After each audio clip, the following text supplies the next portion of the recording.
નમસ્તે વિદ્યાર્થી મિત્રો, ધોરણ 10 તમારી બોર્ડની પરીક્ષાને માત્ર ગણતરીના દિવસો બાકી છે. આપણે જોતા હતા યુથ સ્વયં સેટ પેપર સેટ એનું સંપૂર્ણ સોલ્યુશન. આપણે ગણિતનો વિભાગ બી ઓલરેડી જોઈ લીધો છે.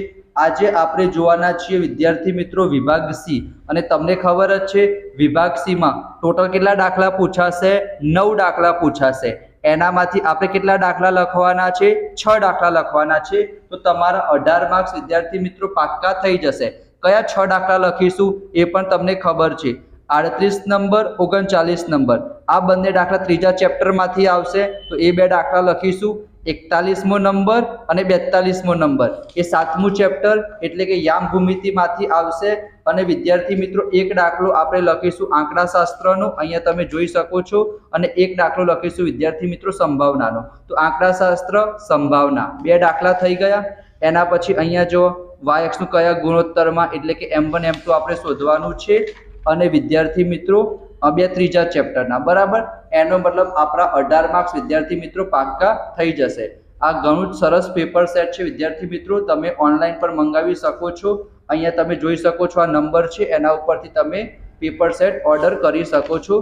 દરેક વિષયના 7 પેપર સેટ આવશે, બરાબર. સરસ મજાનું છે. ચલો, તો સૌથી પહેલા વિદ્યાર્થી મિત્રો આપણે 38મા નંબરનો ક્વેશ્ચન અહીંયા તમે જો x + y = 14, x - y = 4 આદેશની રીત. અને આ બીજું દ્વિચલ સુરેખ સમીકરણ છે લોપની રીત. વિદ્યાર્થી મિત્રો તમને આદેશની રીત ના આવડે, લોપની રીતથી જવાબ સાચો લાવશો તો પણ તમને 3 માર્ક્સ મળી જશે. તો અહીંયા વિદ્યાર્થી મિત્રો તમે જોઈ શકો છો આ બે સમીકરણ છે. પહેલા સમીકરણમાંથી આપણે x ને કરતા બનાવીશું, એ કિંમત આપણે બીજા સમીકરણમાં મૂકીશું તો y ની કિંમત 5 મળી ગઈ. અને એ y ની કિંમત વિદ્યાર્થી મિત્રો સમીકરણ 3 માં મૂકીશું તો આપણને x ની કિંમત મળી જશે. તો સરસ મજાનો નાનો દાખલો છે, 3 માર્ક્સ તમારા પાક્કા થઈ જાય. એના પછી 39મા નંબરનો દાખલો છે લોપની રીત છે. લોપની રીતમાં શું કરવાનું હોય? x અથવા y ના સહગુણક સરખા કરવાના હોય. તો અહીંયા બીજા સમીકરણમાં y નો સહગુણક કેટલો છે? -1 છે અને ઉપર 3 છે. તો આ બીજા સમીકરણને આપણે 3 વડે ગુણી દઈએ તો 3 તરી 9 થઈ જશે, 3 એકા 3 થઈ જશે અને 4 તરી 12 થઈ જશે. તો અહીંયા જો આ +3y -3y શું થઈ જશે? કટ થઈ જશે. તો અહીંયા શું વધશે? 9 ને 2 કેટલા થશે વિદ્યાર્થી મિત્રો? 11 થશે. અને 10 ને 12 કેટલા થશે? 22. તો 11x = 22, તો x = 2 મળશે. અને એ x ની કિંમત તમે કોઈ પણ સમીકરણમાં મૂકો તો આપણને શું મળશે? y મળશે. હું તમને વિદ્યાર્થી મિત્રો અહીંયા બતાવી દઉં. જો x = 2 મળી ગયા અને એ x ની કિંમત તમે કોઈ પણ સમીકરણમાં મૂકો તો y મળી જાય. એના પછી વિદ્યાર્થી મિત્રો 40મા નંબરનો જો અહીંયા શું લખેલું છે? કેટલા પદોનો સરવાળો 544 થાય? તો કેટલા પદ કે કયું પદ કે એનો મતલબ કે તમારે n શોધવાનો છે. સરવાળો એટલે કે SN વાળું સૂત્ર આપણે વાપરવું પડશે. તો અહીંયા વિદ્યાર્થી મિત્રો તમે જોઈ શકો છો SN વાળું સૂત્ર વાપર્યું. SN 544 આપેલા છે, n આપણે શોધવાના છે. પ્રથમ પદ આપેલું છે, ડિફરન્સ આપણે શોધી દઈશું. બીજું ચેપ્ટરનો પણ તમારે ઉપયોગ કરવો પડશે. તો n ની આપણને વિદ્યાર્થી મિત્રો 2 મળી ગયા કે n = 16 અને 17 પદોનો સરવાળો કેટલો થશે? 544 થશે, બરાબર. એના પછી 41મા નંબરનો પ્રશ્ન મેં તમને હમણાં જ કીધું હતું. આપણે y અક્ષ પરનું બિંદુ શોધવાનું હતું, સમાન અંતરે આવેલા છે. તો અંતર સૂત્ર વાપરવાનું. 7.1 અને 7.2 આ બંને સ્વાધ્યાયમાંથી બે દાખલા પૂછાશે.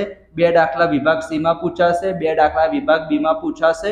તો સરસ મજાનું 7મું ચેપ્ટર કરી દેજો. ગણતરીના 4-5 દાખલા છે, 3-4 મેથડ છે, બરાબર.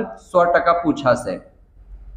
એના પછી 42મા નંબરનો દાખલોમાં વિભાજન સૂત્ર વાપરવાનું છે, ગુણોત્તર શોધવાનું કીધું છે. તો જ્યારે પણ ગુણોત્તર શોધવાનું કે એનો મતલબ m1 અને m2 શોધવાનું થાય.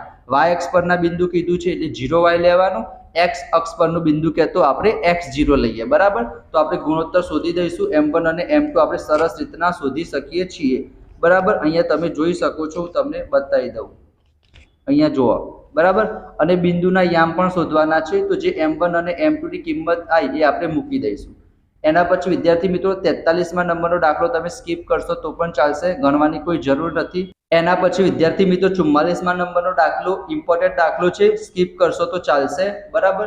મોટા વર્તુળની જીવા નાના વર્તુળને સ્પર્શે છે, જીવાની લંબાઈ શોધો, પાયથાગોરસ વાપરવાનો છે, બરાબર. ચલો, એના પછી વિદ્યાર્થી મિત્રો 45મા નંબરનો અને 46મા નંબરનો આંકડાશાસ્ત્ર સંભાવના એક દાખલો આપણે ગણી દઈશું।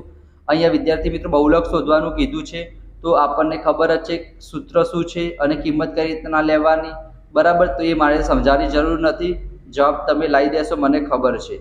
અને 46મા નંબરનો દાખલો પણ સંભાવના ચેપ્ટરમાંથી પૂછાશે, ગોરો ખામીયુક્ત હોય અને ખામીયુક્ત ના હોય, તો એ પણ વિદ્યાર્થી મિત્રો સરસ રીતના આ રીતના તમારે લખવાનું છે, બરાબર। એના પછી વિદ્યાર્થી મિત્રો 47મા નંબરથી લઈને વિભાગ ડી શરૂ થાય છે, તો એનો પણ આપણે અલગથી વિડીયો બનાવીશું, બરાબર। જો તમને વિડીયો પસંદ આવ્યો હોય લાઈક કરજો, ચેનલને સબસ્ક્રાઇબ કરજો, દોસ્તો સાથે શેર કરજો। મળીશું આપણે નેક્સ્ટ વિડીયોમાં, ત્યાં સુધી જય Shri Krishna, Radhe Krishna, thank you so much.